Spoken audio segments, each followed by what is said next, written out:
Учениците и вработените во Основното училиште Раде Кратовче и во Средното општинско училиште Љупчо Сантов ги одбележаа своите патрони празници и 71 годишнината од загинувањето на двајцата кочански првоборци, чии имиња ги носат образовните институции. По повод празникот, вообичаено подготвија свечена програма со која се представија пред кочанската публика во Центарот за култура Бели Мугли и во амфитеатарот на Правниот факултет. Преку музички точки, хорски композиции, модерни танци и кратки драмски текстови, учениците прикажаат дел од својот талент. Одличната подготвеност и вкомпонираност на програмата постојано беше наградувана со бурни аплаузи од присутните гледачи. Тоа беше причина за задоволство и кај првите луѓе на двете училишта.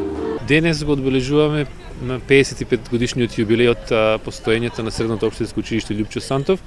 Денес на програмата имавме свечена мала свеченост во просториите на училиштето, кај што беа доделени наградите на наградените ученици по повод конкурсот кој што беше распишан за најдобра литературна и ликовна творба. Ние постојано бележиме успеси, што беше нотирано и на Свечената академија. Сега се подготвуваме да издадеме една публикација во која што ќе направиме пресек на сите успеси на учениците и на училиштето. Нека биде тоа мало изненадување за граѓаните и за гледачите.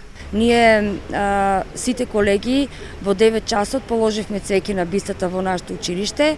Почесни гости секоја година ние фамилијата на Раде Кратовче.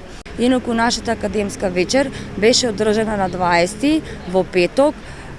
Поканети многу гости, салата беше полна, сите сме задоволни и на крајот само можам да кажам вечна и слава на овие наши херои.